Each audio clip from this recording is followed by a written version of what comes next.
The air in Family Court, Division 4, didn't smell like justice. It smelled of floor wax, stale coffee, and the damp, metallic sweat of desperate men. It was 9 a.m. on a Tuesday, the kind of gray, weeping morning that makes the granite walls of the courthouse look like the exterior of a mausoleum.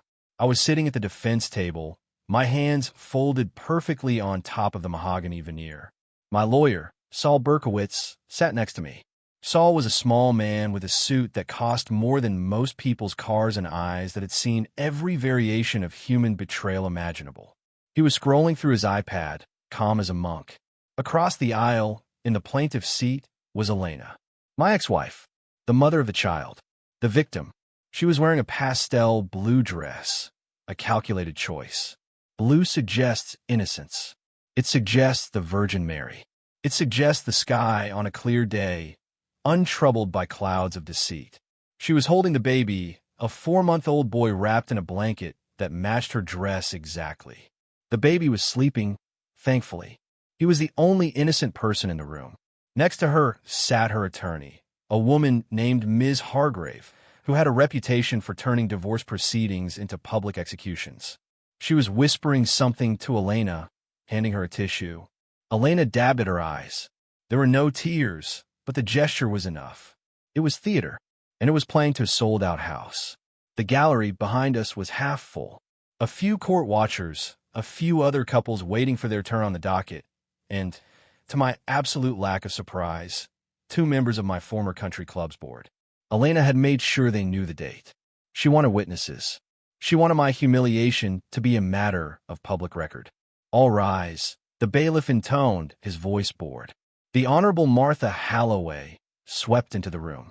Judge Halloway was a legend in this county. She was 60 years old, sharp as a scalpel, and had zero tolerance for deadbeats. She sat down, adjusted her glasses, and opened the file in front of her. She read in silence for 2 minutes. The sound of pages turning was the only noise in the room. Then, she looked up. She didn't look at Elena. She looked at me. Her gaze was heavy. It was the look of a woman who had seen fathers abandon their children for secretaries, for gambling addictions, for sports cars. She grouped me in with them. I could feel the judgment radiating off her like heat from a radiator. Mr. Vance, Judge Halloway said. Her voice was dry, cracking like old parchment. Yes, Your Honor, I said. I stood up. I buttoned my suit jacket, a habit from my days as a surgeon.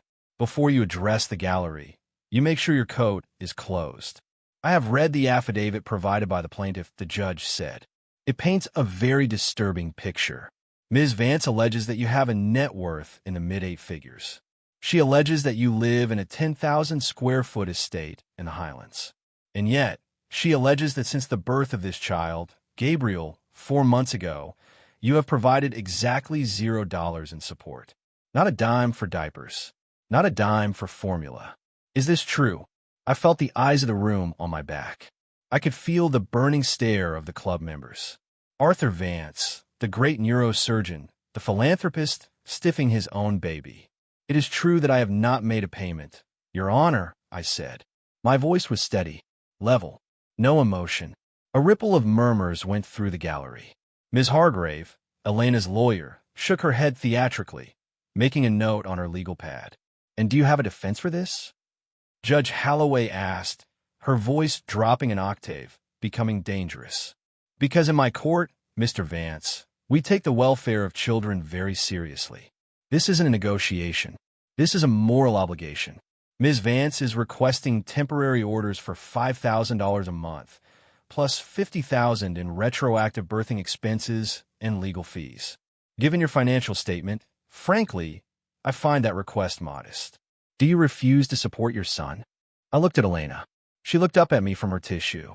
Her eyes were wet now. Real tears? Maybe. Or maybe just Visine applied in the bathroom before the bailiff called her case. She looked fragile. She looked beautiful. She looked like the woman I had fallen in love with on a beach in Mexico, before I knew that her chaos was a feature, not a bug. I looked at the baby, a small, pink bundle of potential. Your Honor, I said slowly, I do not refuse to support children. I have donated millions to the Children's Hospital in this city. I have endowed a wing for pediatric oncology. I love children. Then write the check, the judge snapped. And stop wasting my time. I would write the check, I continued, if the child was mine. Objection. Ms. Hargrave shot up like a jack-in-the-box.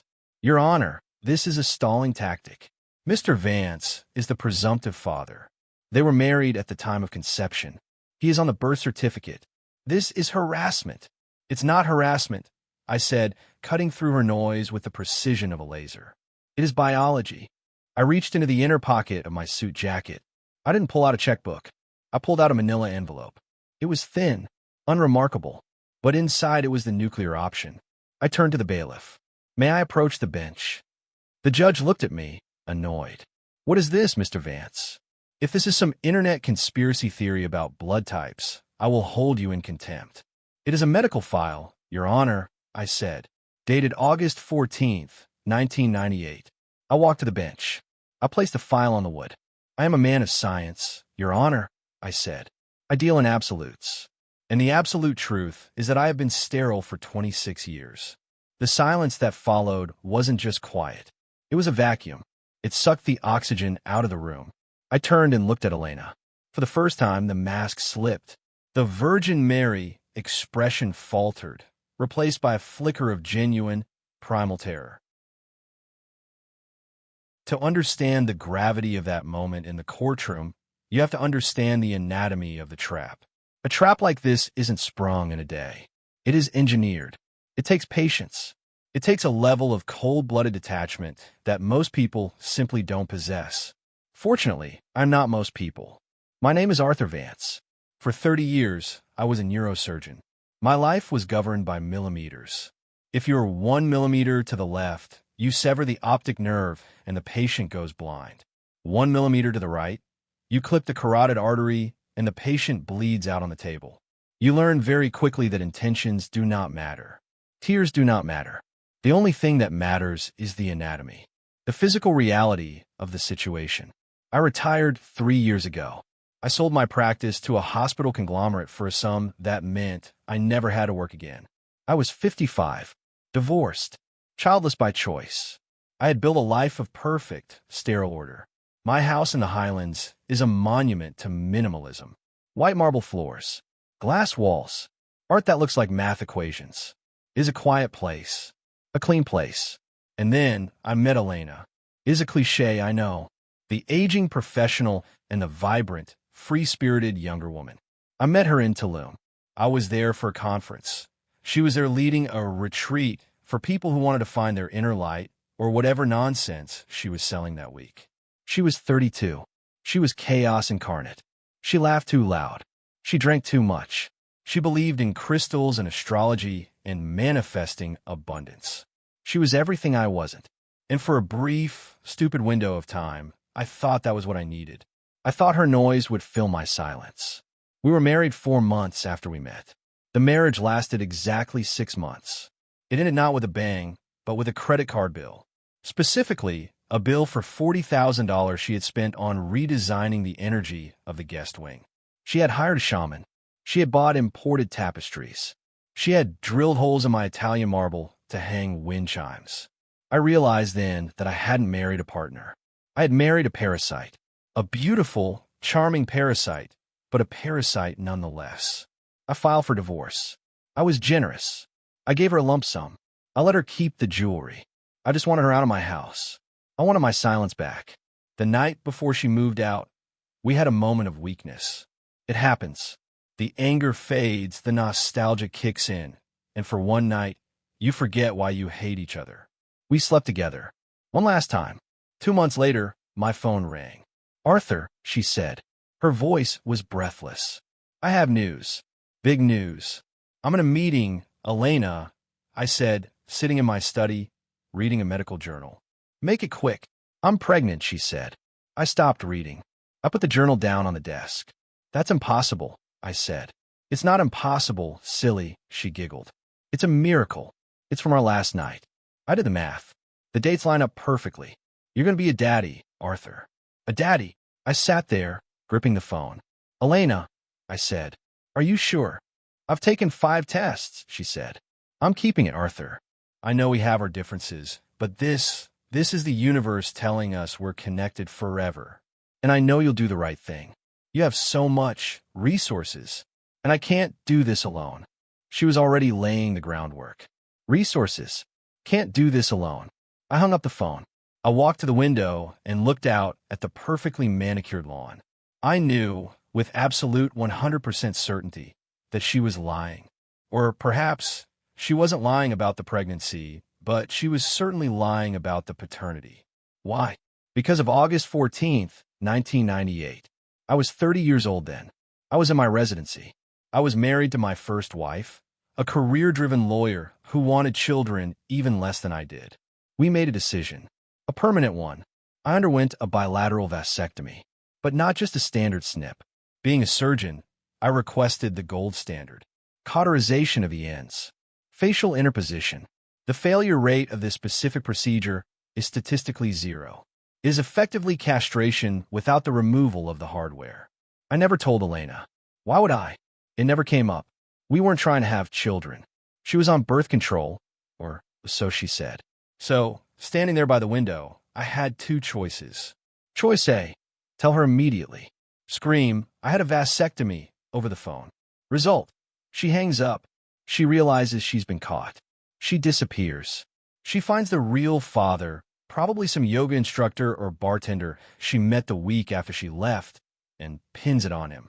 I look like the bitter ex-husband who dodged a bullet. Choice B, the strategic pivot. I called Saul, my lawyer. Saul, I said, Elena is pregnant. She says it's mine. Congratulations? Saul asked, confused. I'm sterile, Saul. Since the Clinton administration. Saul laughed. A dry, rasping sound. Okay, so we sent her a letter. We shut it down. No, I said. That's too easy. She tried to trap me, Saul. She tried to pin a human being on me, like a piece of luggage. She sees me as a bank account. She thinks I'm a fool. What do you want to do? Saul asked. I want her to commit, I said. I want her to put in writing. I want her to swear to it under oath. I want her to stand in front of a judge and demand money for a lie. Arthur, Saul warned.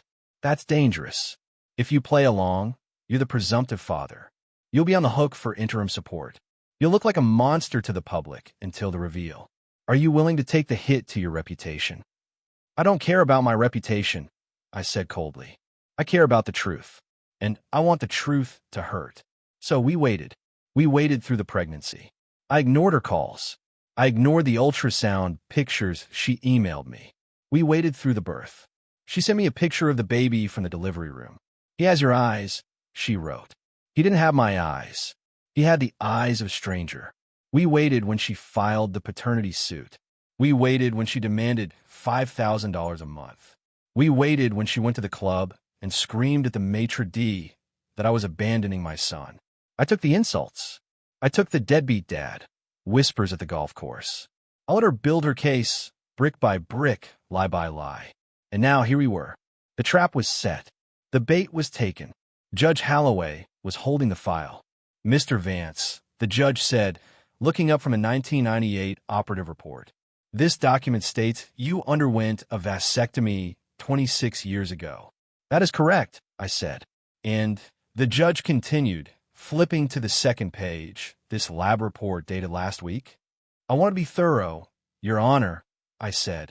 I went to an independent urologist last Tuesday. The analysis confirms azoospermia. My sperm count is 0. It has been 0 for 2 decades. Unless this child is the second coming of Christ, I cannot be the father. The judge turned slowly to Elena. Elena was frozen. The tissue was halfway to her face. Her mouth was slightly open. She looked like a deer that had just realized the headlights weren't the sun.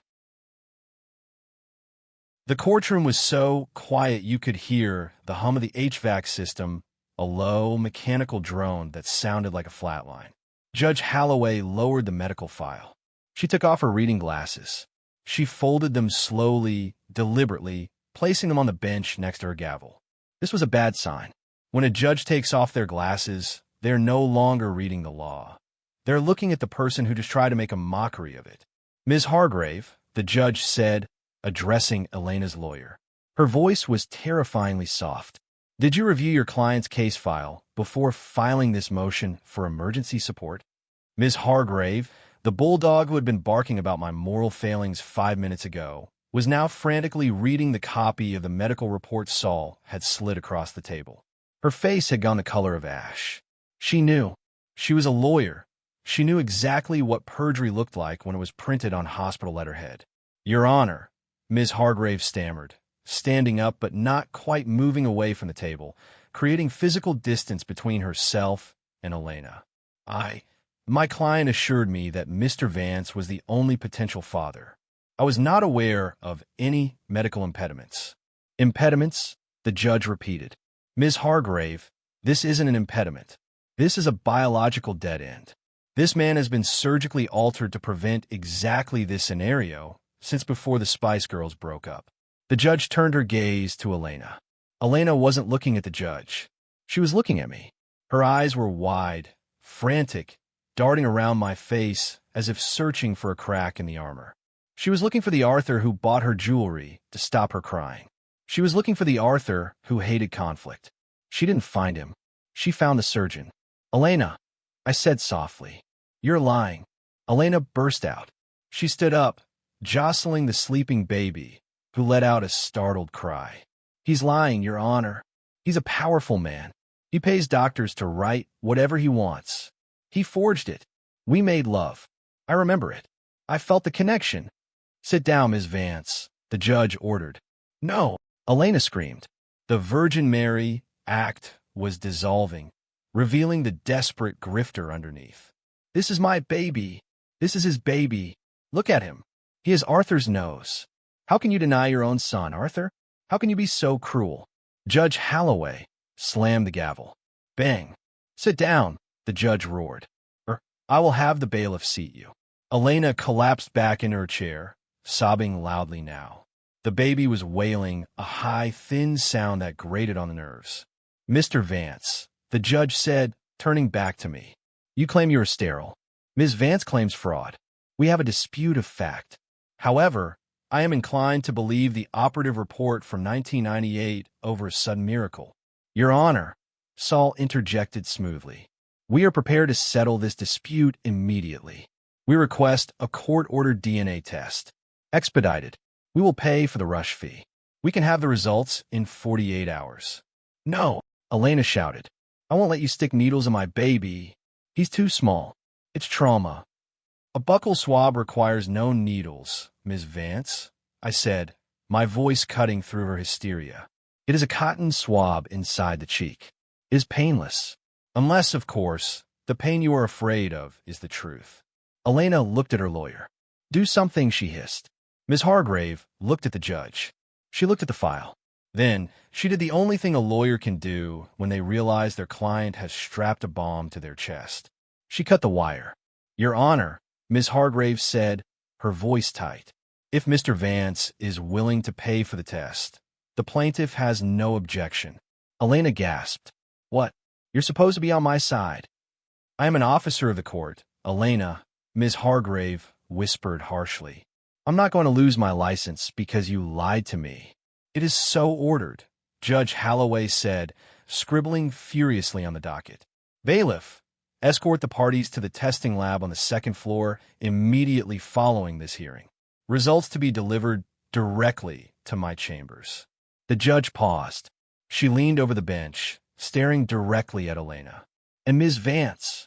Elena looked up, mascara running down her cheeks in black rivulets. I want to remind you that you signed an affidavit under penalty of perjury stating that Mr. Vance is the only possible father. If that test comes back negative, and given the medical evidence I suspect it will, I am going to refer this entire file to the district attorney's office. Do you understand what that means? Elena didn't answer. She just clutched the baby, rocking back and forth. It means, the judge continued, that you won't be looking at child support payments. You will be looking at a prison sentence for fraud. The walk to the elevator was the longest walk of Elena's life. The courtroom had cleared out. The 2 board members from my country club, the ones Elena had invited to witness my shame, were standing by the doors. They didn't look at me with disgust anymore. They looked at me with a mixture of shock and newfound respect. One of them, a banker named Jim, gave me a subtle nod. The deadbeat dad narrative hadn't just died. It had been autopsied. We rode the elevator down to the second floor in silence. Me, Saul, Elena, Ms. Hargrave, and the bailiff. The air in the elevator was thick. Elena was cornered. I could see the wheels turning in her head. She was running out of road. "Arthur," she whispered. We were standing shoulder to shoulder. "Arthur, please. Can we just talk?" "Outside." I didn't look at her. "No." "Arthur, listen," she pleaded, her voice dropping to a frantic whisper so the bailiff wouldn't hear. "Okay, maybe I was confused. Maybe there was one other guy. But Arthur, he's broke. He's a nobody. He can't help me. I did this for the baby. Does it matter whose DNA it is? You can afford it. You have so much. Just sign the paper. Be the dad. You can be the hero." I finally turned my head and looked at her. "You want me to buy the baby?" I asked. "Like I bought you the car? Like I bought you the jewelry? I want you to be a father," she hissed. "You're old, Arthur. You're alone in that big house. Don't you want a legacy? Who cares if it's blood? He's a beautiful boy. He could be yours. Just tell the judge you changed your mind. Please. I can't go to jail." It was almost impressive, the sheer audacity of it. Even with the trap snapped shut, she was trying to negotiate the terms of her surrender. She thought my loneliness was a lever she could still pull. But she forgot. I chose the silence. "Elena," I said, "my legacy is my integrity. And that child deserves a father who actually wants him, not a mother who uses him as a chaotic leverage tool against an ex-husband." The elevator doors pinged open. Laboratory services. The technician was waiting. It took 5 minutes. A swab in my mouth. A swab in the baby's mouth. Elena cried the whole time. Not the fake, pretty crying from the courtroom. Ugly, heaving sobs of a woman watching her future collapse. We left the lab. Saul turned to me. "We're done here," Saul said. "The results will be back in 48 hours. The judge will dismiss the case with prejudice. You're free." "Not yet," I said. "There's one more thing." I walked over to where Elena was standing by the water fountain, trying to clean the baby's face. "Who is he?" I asked. She looked up. She looked tired. "Old." "What?" "The father," I said. "The real father." "Who is he?" She hesitated. Then she slumped. The fight was gone. "His name is Kai," she whispered. He's the sound healer from the retreat. He lives in a van. He doesn't have a social security number. He told me he was a starseed." I nodded. "Of course. A starseed. Tell Kai he has a son," I said, "and tell him good luck." 2 days later, the results came back. Probability of paternity, 0%. Judge Holloway didn't just dismiss the case. She wrote a scathing opinion that she made public record. She called Elena's actions a grotesque abuse of the family court system. She forwarded the case to the district attorney for perjury and attempted extortion. I didn't pop champagne. I didn't throw a party. I went back to my house in the Highlands. I walked into my study. It was quiet. The sun was setting through the glass walls, casting long, geometric shadows on the marble floor. I poured a glass of whiskey. Single malt. Neat. I sat in my leather chair. I looked around at the perfect, sterile order of my life. Some people would say I won. I saved myself $5,000 a month. I saved my reputation. I escaped 18 years of tether to a woman who viewed me as a prey animal. But as I sat there, sipping the whiskey, I thought about the baby. The boy with the stranger's eyes. He was innocent. He was just a pawn in a game he didn't know he was playing. I picked up my phone and called my accountant. "Set up a trust," I said. "Anonymous. $50,000. For education only. Beneficiary, Gabriel Vance." "Sir," the accountant asked. "But he's not yours." "I know," I said. "But someone has to be the adult in the room." I hung up. I finished my drink in the silence. It was clean. It was cold. It was exactly what I wanted. This is Dante's stories. Facts are stubborn things.